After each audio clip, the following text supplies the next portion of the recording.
In the sprawling, neon-lit desert city of Las Vegas lived a young woman named Mia Reynolds. To the wealthy patrons she served at Bianchi's upscale Italian restaurant, to the hurried crowd she navigated on the strip, she was nearly invisible. Just another girl in a black and white uniform trying to survive. Just another set of hands clearing plates and pouring water while conversations about money and power happened around her as if she did not exist. She moved through the candlelit dining room with deliberate slowness. This slowness was not laziness. It was survival. She had learned 7 years ago that being noticed was a threat she could not afford. So she made herself small. Made herself quiet. Made herself the kind of person people forgot the moment she turned away from their table. Her hands told a different story. Chemical burns mapped her palms from the kitchen, red and puckered scars that never faded completely. Calluses had built up thick on her fingertips, the price of 8-hour shifts standing over steaming pots. But those hands were the least of what her body carried. Beneath the crisp black uniform, 8 years of scars mapped her back like a geography of survival. Each one a memory. Each one a souvenir of a man named Douglas Hale who had owned her completely until the day she finally ran. That was before Las Vegas. Before the uniform. Before she learned to disappear.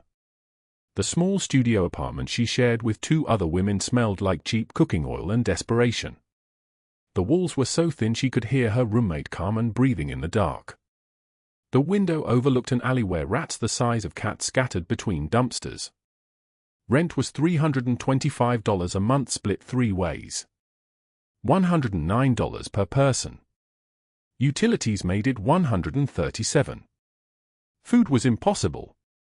She ate the leftovers from Bianchi's, cold pasta and abandoned salmon that she scraped into plastic containers at the end of her shift. But none of that was the worst part. The worst part was the letter sitting on her kitchen table, printed in official blue and gray, dated exactly 1 week ago. The foreclosure notice.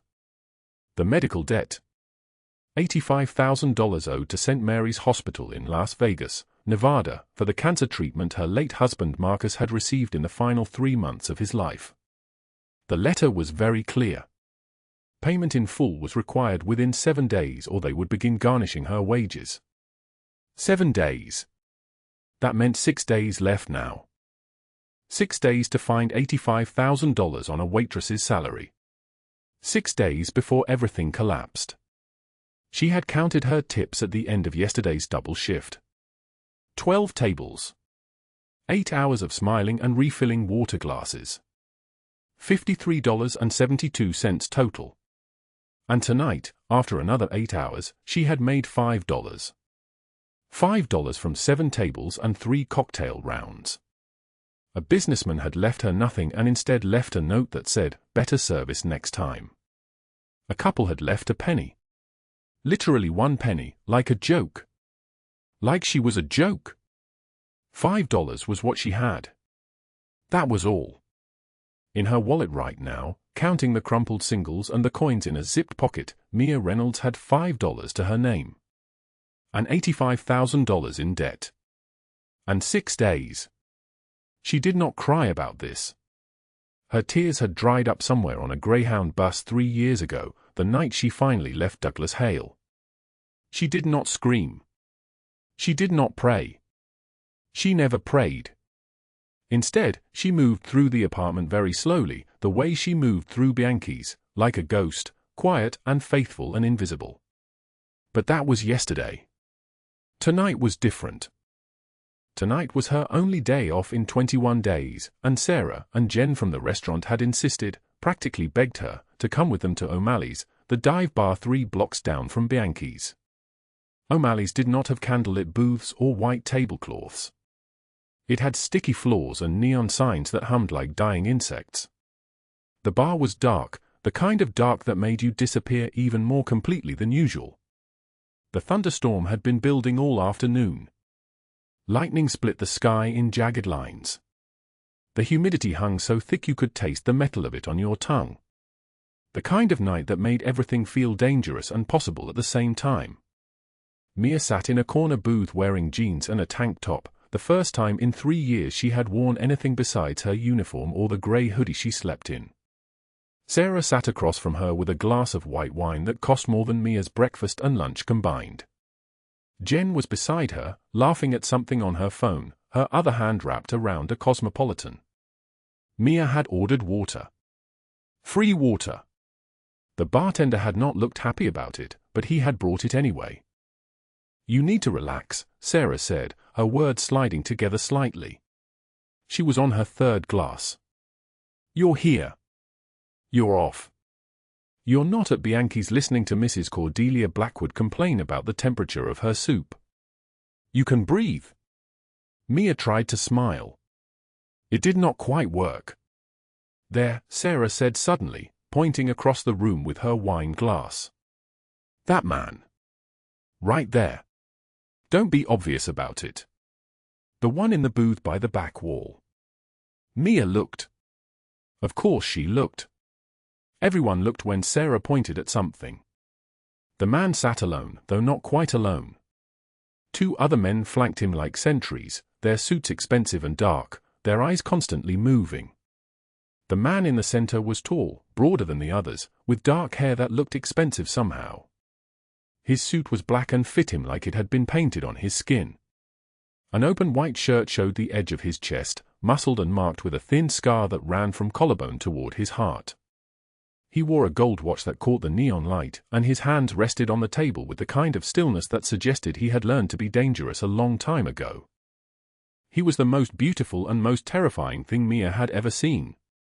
"I dare you," Sarah said, leaning forward, her eyes glittering with wine and mischief, "to go over there and kiss him." "Absolutely not," Mia said immediately. "I dare you," Jen echoed, grinning. "That guy. The one who looks like he could buy this whole block. Just walk over there and kiss him. Full contact. Make it count." "You're insane," Mia said.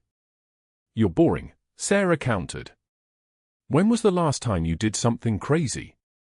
When was the last time you were visible? Look at you. You're practically translucent. Go kiss that man. I will personally cover your next 3 shifts if you do it." 3 shifts. That was $90. $90 closer to $85,000. $90 closer to not losing everything. "I am not kissing a stranger," Mia said. But the wine was warm in her blood. The storm was crashing against the windows like it wanted to tear through the glass. And the man in the booth was looking directly at her now, his dark eyes meeting hers across the bar, and in those eyes was something she recognized. Something that looked like hunger. Something that looked like he had been waiting for someone like her his whole life. She stood up. She did not decide to stand up. Her body simply decided, and her mind followed like a passenger in a car she was no longer driving. The bar seemed to part for her as she walked. Or perhaps the thunder just got louder and everyone stopped talking to listen to it. She could not tell the difference. She could only feel the weight of every eye on her, including his. Especially his. She reached his booth. The 2 men beside him went very still. "This is going to sound crazy," Mia said, and her voice was shaking, but it was also steady, because she was finally, after 7 years, saying something out loud that was true. "But my friends dared me to kiss you, and I don't usually do things like this, but I am having a very bad week and I just thought maybe for once I could be the kind of person who does things like this." The man looked up at her. His eyes were darker than she had thought. Like looking into a room with no windows. Like looking into the sky before a storm. "Then kiss me," he said quietly. His voice was like thunder that had learned to whisper. She leaned down. The bar went absolutely silent. The neon lights seemed to hold their breath. She pressed her lips to his, just for a moment, just long enough to feel the warmth of him, the solidity of him, the way his hand came up and brushed her cheek as if he was afraid she might vanish. And then she pulled back. "Thank you," she said. "What is your name?" he asked. "Mia. Mia Reynolds." "Nicholas Bianchi," he said. "And Mia Reynolds, I think you should sit down." But what she did not know was that the man she had just kissed owned half the city's underworld. That his name meant power in every restaurant from the Strip to downtown. That in exactly 3 days, she would find his daughter crying in the shelter where Mia volunteered on her one free afternoon. That this kiss, this one moment of visibility, would set off a chain of events that would shatter her invisible life completely. Before we continue, drop a like if this story is hitting you. Share it with someone who needs to hear it and subscribe so you do not miss what is coming tomorrow. Now let us go back to the beginning, to 7 years before that kiss, to understand how Mia Reynolds became invisible, and why one moment of being seen would cost her everything. 7 years earlier, the neon sign above Bianchi's restaurant glowed against the Vegas heat like a crimson heart beating in the darkness. Mia Reynolds was 22 years old, wearing her first nice dress in 5 years, walking through those doors on a Thursday afternoon with her husband James holding her hand. The restaurant smelled like garlic and wine and old money. Every booth held soft candlelight and red leather that had been polished by 1,000 dinners. White tablecloth stretched across tables like fresh snow. The private booth in the back sat empty, waiting for the men who would come after sunset, the men who spoke in voices so low you had to pretend not to hear them at all. Cordelia Blackwood stood at the hostess stand wearing a dress that probably cost more than Mia's entire apartment. She was 53 years old, with platinum blonde hair styled so perfectly it looked painted on, and eyes like ice chips.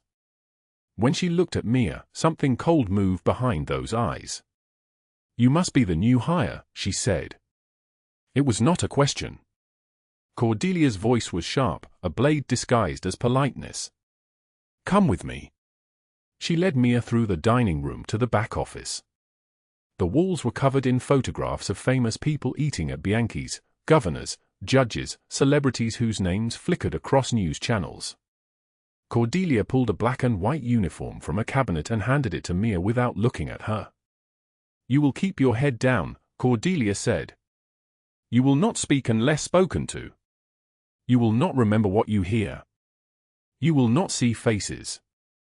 You will not repeat conversations. You will move through this restaurant like a ghost, present but invisible. Understood?" Mia nodded. She needed this job.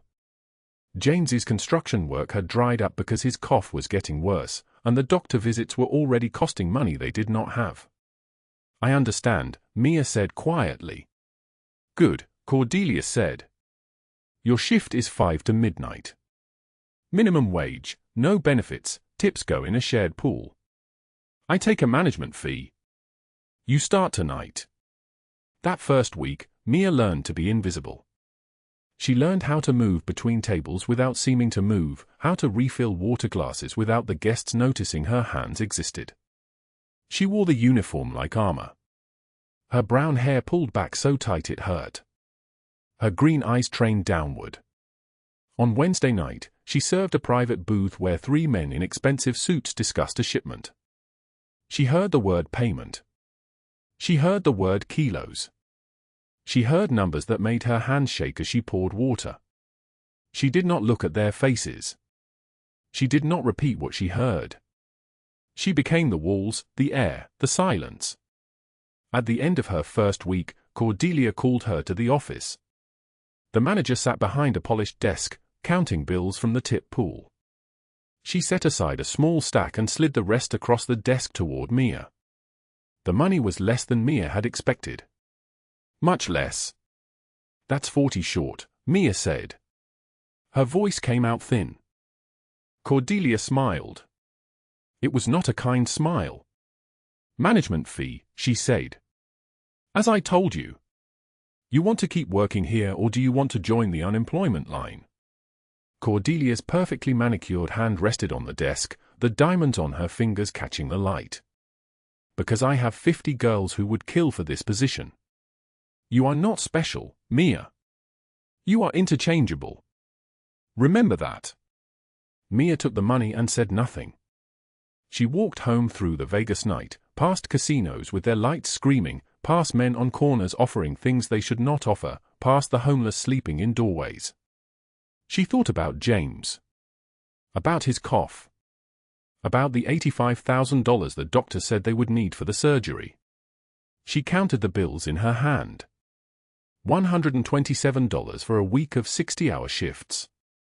She needed this job. She would not complain. James was asleep when she got home. Their apartment was small enough that you could touch both walls if you stretched out your arms. One bedroom, one bathroom, a kitchen you could stand in and reach the stove and sink at the same time. The walls were thin enough that you could hear the couple next door arguing about money. Mia undressed carefully, trying not to wake him. She could see his ribs through his skin. He had been losing weight for months. She lay down beside him and felt his warmth and tried to believe everything would be okay. 5 years later, James was dying. The cancer had started in his lungs. The doctor said it was the dust from years of construction work, asbestos they did not know was there, a time bomb built into his chest. The surgery was not an option. The chemotherapy cost $85,000 and the insurance would not cover it because there was a waiting period and James had worked contract jobs with no benefits. Mia worked triple shifts. She scrubbed pots in the kitchen until her hands bled from chemical burns that never quite healed. She bussed tables. She made barely enough for rent and food. Cordelia still took her $40 management fee every week like clockwork, never wavering, never showing mercy. At night, Mia came home to James and held him while he coughed. The cough sounded like something breaking inside him. She sang soft songs from her childhood, hymns her mother had taught her before her mother died. She held his photograph from their wedding day, the only photograph they owned. They were smiling in that picture. They looked like they believed in the future. On a Wednesday morning in March, James stopped breathing. He was holding that photograph when it happened. His hand went slack and the photo fell to the floor and Mia understood that grief was not something you felt. Grief was something that lived inside your body like a second heartbeat, permanent, unchanging, like a scar that would never close. She kept the photograph in her apron pocket always. It lived there with the crumpled bills and the pen that had run out of ink and the small notebook where she wrote down orders.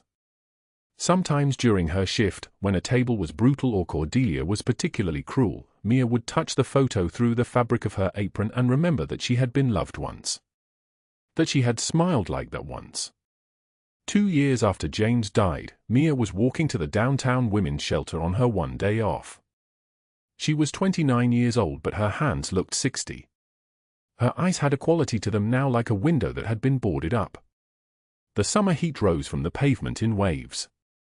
She had $5 in her pocket, the remainder of her tips after Cordelia's fee, after a shift where a businessman had left no tip and a woman had sent back her entire meal complaining about the temperature. The shelter sat in a converted warehouse. Mia had started coming here 6 months ago because being around people who had survived made her feel less alone in her own survival.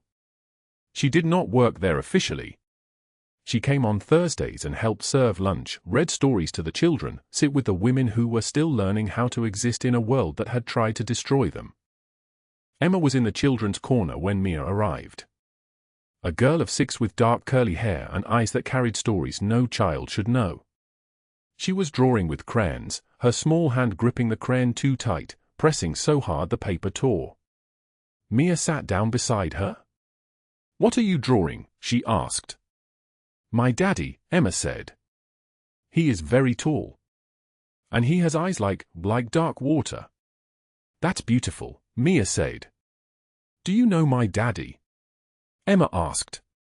"What is his name?" Emma shook her head.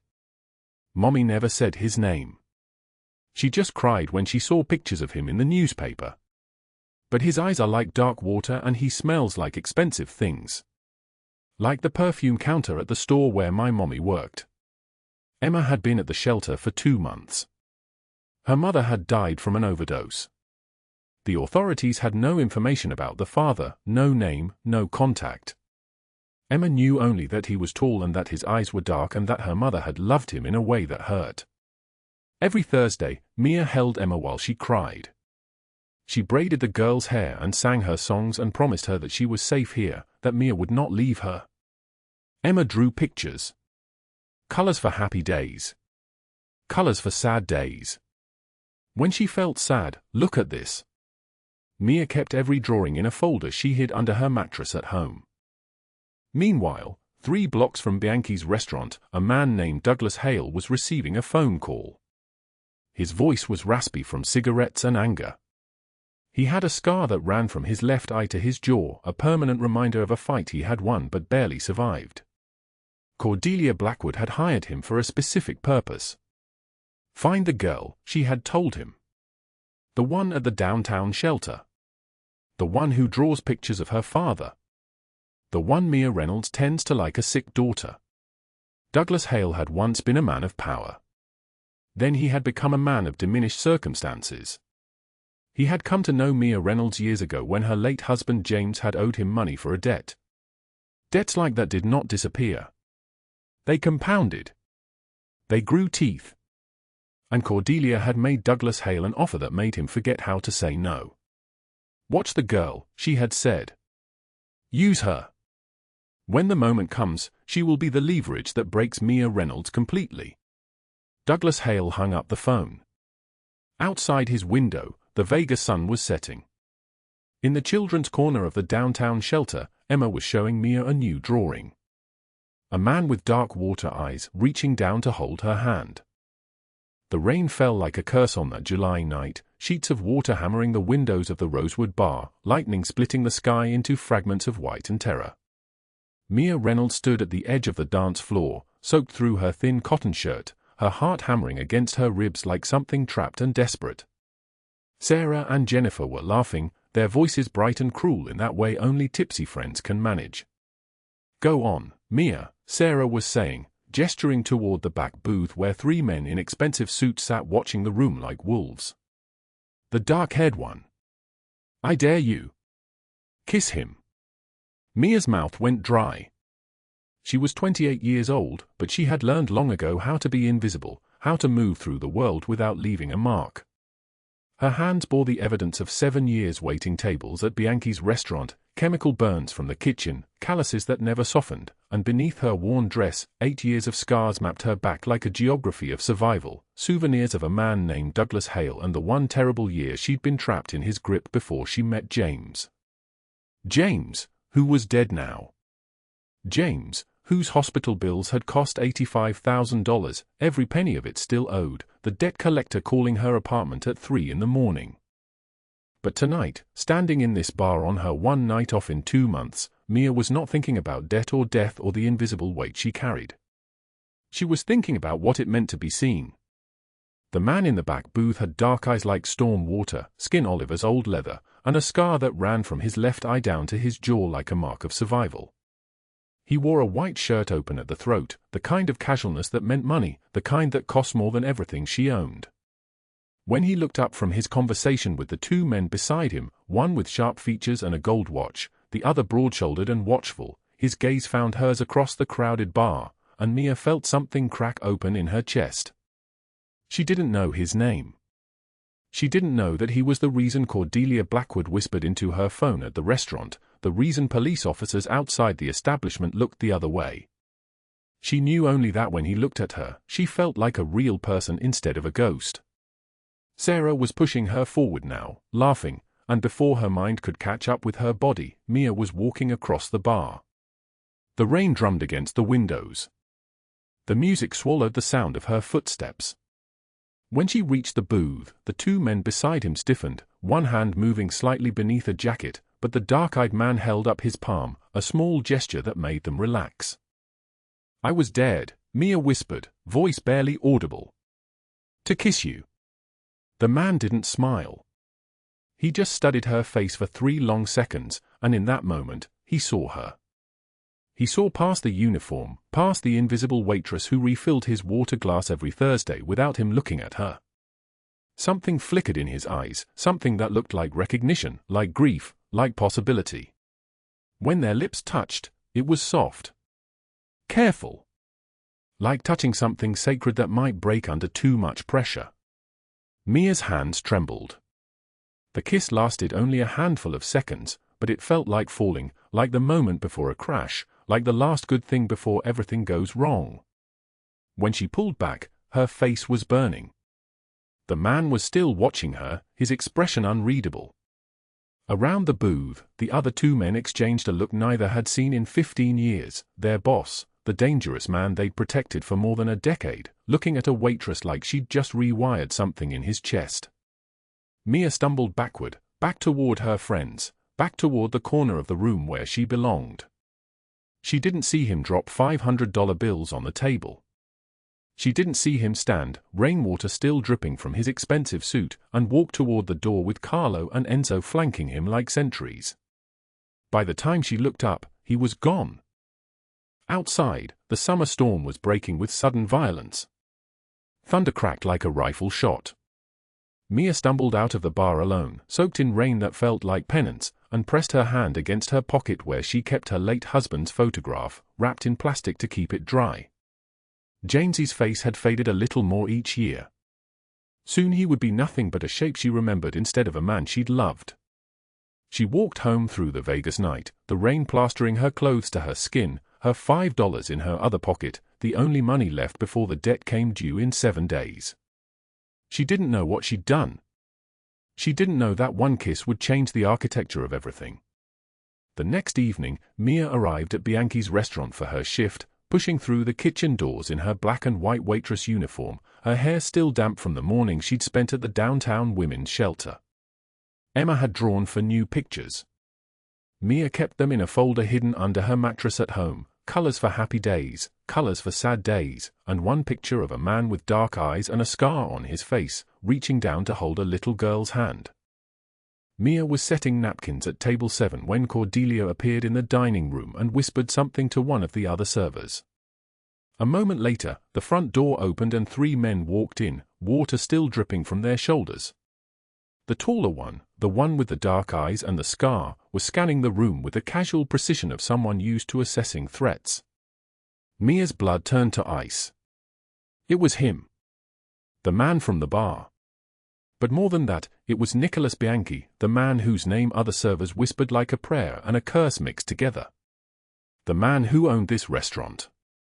The man whose table Cordelia herself brought the first bottle of wine to with trembling hands. He was walking toward the private booth in the back, the one with the curved leather seats and the silver table lamp, and Carlo and Enzo were flanking him exactly as they had in the bar, their movements synchronized like men who'd rehearsed this dance 1,000 times. Mia kept her head down, kept moving, kept trying to become the invisible thing she'd perfected over 7 years. She cleared plates from nearby tables. She refilled water glasses at booths one table away from his, close enough to see his hands, long fingers, a gold watch that probably cost more than 6 months of her salary, but far enough that he wouldn't have to look at her. But at some point, physics and fate collide. Nicholas Bianchi finished his appetizer, and Mia had to approach. There was no one else. She was holding her breath as she reached for his plate, and that's when he looked up.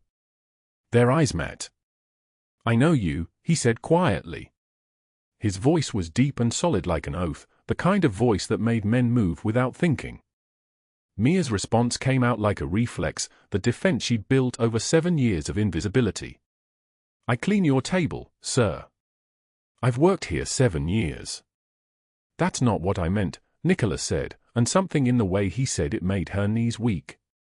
Cordelia appeared like a snake materializing from tall grass, her manicured nails closing around Mia's upper arm hard enough to bruise. "You're bothering Mr. Bianchi. Get back to the kitchen." Mia fled.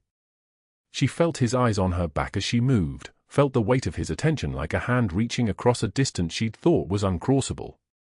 Hours later, after Nicholas and his men left, after Mia had cleared all the other tables and wiped down the bar with trembling hands, she finally cleaned the private booth. That's when she found it, lying near the edge of the table as if it had slipped from a pocket. A photograph. Mia picked it up and felt the world shift beneath her feet. The girl in the photograph was 6 years old, with dark curly hair and eyes that cut through the camera like she was looking directly into the soul of whoever held her image. Emma. The same Emma who drew pictures of her father. The same Emma who cried herself to sleep in Mia's arms 3 nights a week, whispering that her Uncle Marco said it wasn't safe, that her daddy did bad things. The same Emma whose last name Mia was reading now on the back of the photograph, written in elegant script, Emma Rose Bianchi. The dangerous man whose table she cleaned, whose water glass she refilled, the man who'd kissed her in a bar on a dare, he was Emma's father. And at that exact moment, 3 blocks away, in a parking garage beneath the Las Vegas Convention Center, Douglas Hale was taking a phone call. His voice was raspy from cigarettes and old anger. "You found her," Cordelia Blackwood said. "The girl? Where?" "Downtown Women's Shelter," Douglas answered. 5th Street. "She's been there 3 months. Protected by that waitress from Bianchi's." Cordelia's laugh was the sound of breaking glass. "The invisible one. Mia Reynolds. Perfect. That girl has cost me money, and she's been hiding something valuable. It's time she learned what happens when you steal from me." The phone went dead. Outside the garage, the desert wind picked up, carrying the smell of rain and thunder. Something was moving through the city like a blade wrapped in ice, and Mia Reynolds, standing in an empty restaurant with a photograph in her trembling hands, had no idea that everything was about to collapse. The shelter director's voice crackled through the phone line like static from a dying radio. Nicholas listened. His hand tightened on the steering wheel until his knuckles turned white. One word escaped through his clenched jaw: "now." He turned to Carlo and Enzo in the car behind him, and the message traveled through text, through encrypted channels, through a network of men who answered to him without question. 12 tactical operatives. Full armor. No witnesses. The rain hammered down on Las Vegas like bullets from heaven, and somewhere in the city, a 6-year-old girl named Emma was screaming a name: Mia. Mia. Mia. The downtown women's shelter sat on 5th Street like a forgotten prayer. Police cars crowded the entrance, their lights painting the rain in shades of red and blue. Nicholas pulled to the curb before the car fully stopped. Mia was already moving, her small frame desperate, her eyes wild with the particular terror that comes only when someone you love is in danger. The shelter director met them at the door. Her name was Patricia, and she had been working this job for 12 years. She had seen cruelty. She had seen desperation. But she had never seen a face like the one on Nicholas Bianchi as she spoke the words, "They took her." About 20 minutes ago. A man, maybe 50, with a cigarette scar on his neck.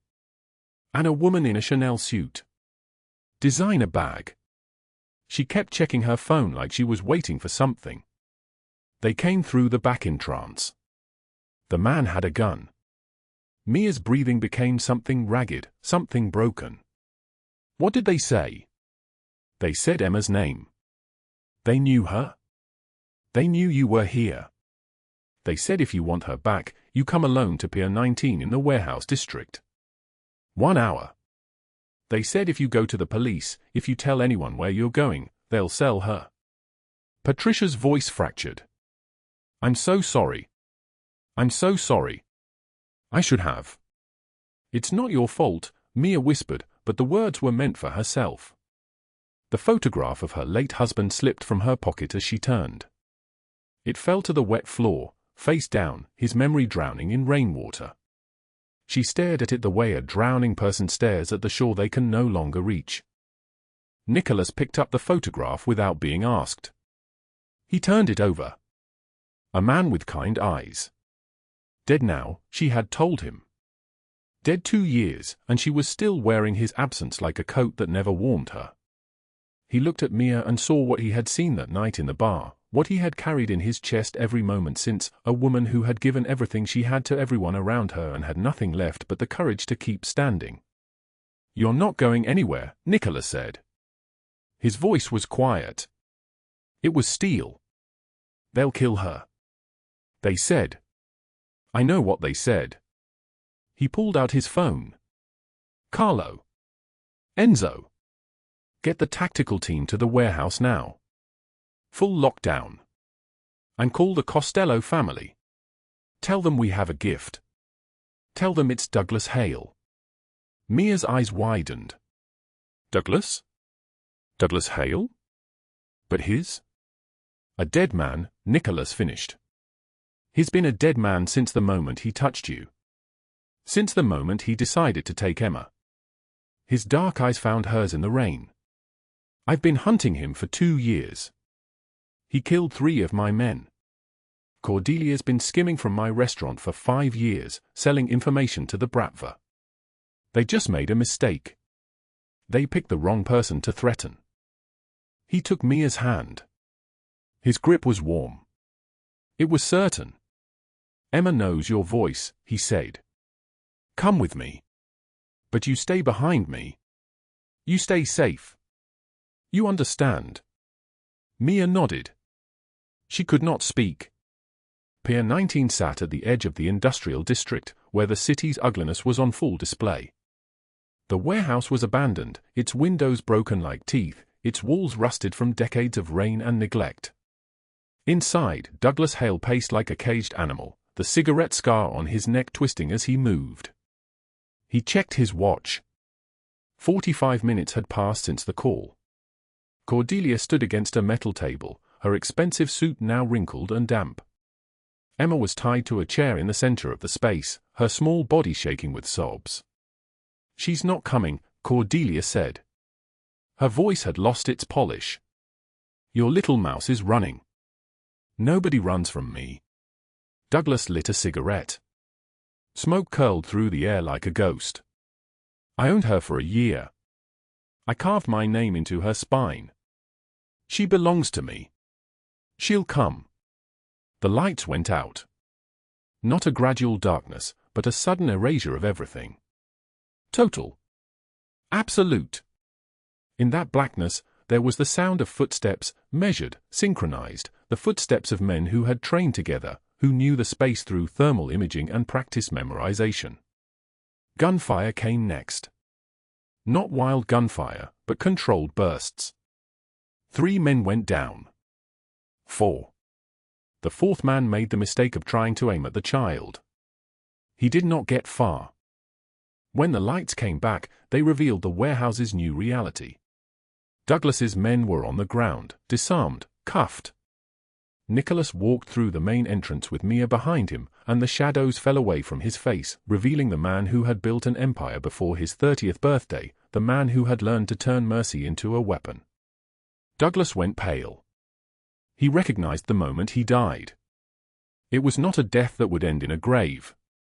It was a different kind of ending. You, Douglas whispered. Nicholas did not answer. He walked to Emma and untied her with his own hands. She threw her arms around his neck, and for a moment, he was not a boss, not a killer, not the most dangerous man in 3 states. He was simply a father holding his daughter. He handed her to Mia, and Mia held her like she was made of glass and starlight, like she was the only thing in the world worth holding. You touched my daughter, Nicholas said to Douglas, his voice dropping to something barely above a whisper. You threatened the woman I love. That's unfortunate for you. Douglas dropped to his knees. Tears streamed down his face. Wait. Wait. I can pay you. I have information. I know where the Moretti family. I don't want your information. Nicholas nodded. 2 men stepped forward wearing colors that made Douglas's face go the color of old bone. They were Costello family. The Costellos were the family Douglas had stolen $200,000 from 6 months ago. Douglas had thought he was invisible. He had been wrong. They dragged him away screaming. His voice echoed through the warehouse and faded into the rainy night. Nicholas watched until the darkness swallowed him completely. Then he turned to Cordelia. She was already backing away, already reaching for the lies that had sustained her. Nicholas, darling, there's been a misunderstanding. I've always been loyal to you. I've always. You've been stealing from me for 5 years, he said flatly. Skimming tips from the waitstaff. Forcing double shifts and pocketing me overtime. Selling information to my enemies.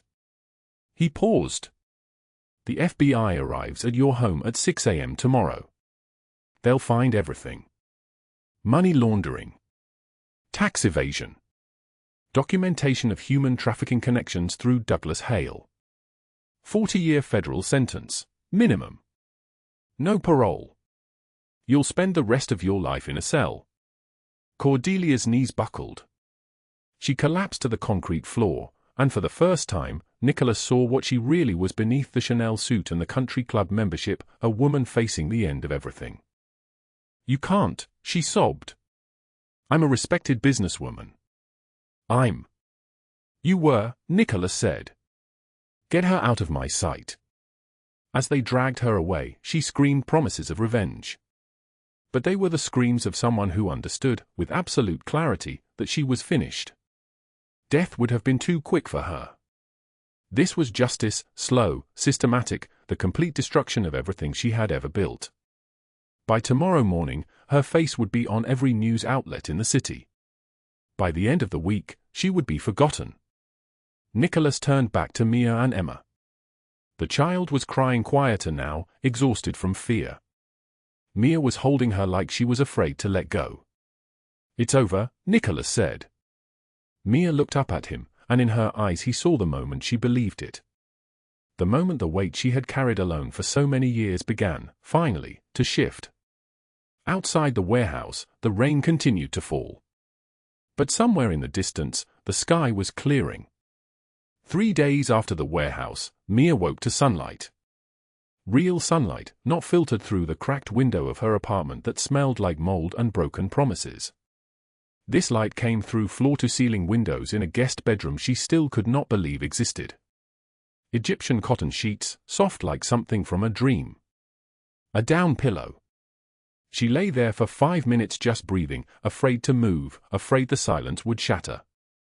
In the next room, Emma slept. Safe. That word still felt impossible to say aloud. Mia found Nicholas in his study as the morning settled into full brightness. He stood at the windows overlooking Las Vegas spread below them like a circuit board of light and ambition. He wore a charcoal shirt, sleeves rolled to his elbows, and for the first time she saw him as something other than the most dangerous man in the city. He looked tired. Human. Like a man who had not slept in days, which he probably had not. "You didn't have to let me stay," Mia said quietly from the doorway. Nicholas turned. His eyes, dark as storm clouds, found hers. For a long moment he said nothing. The silence accumulated between them like snow. "The $85,000 in debt," he said finally. "It's gone. I paid it off yesterday." Mia's breath stopped. 7 years of crushing weight, of lying awake calculating how many shifts, how many double shifts, how many years until she could breathe. Gone in a single sentence. "Nicholas, I can't," she started. "It's done," he said with the flatness of someone who did not argue. "My lawyers investigated. Douglas Hale forged most of it.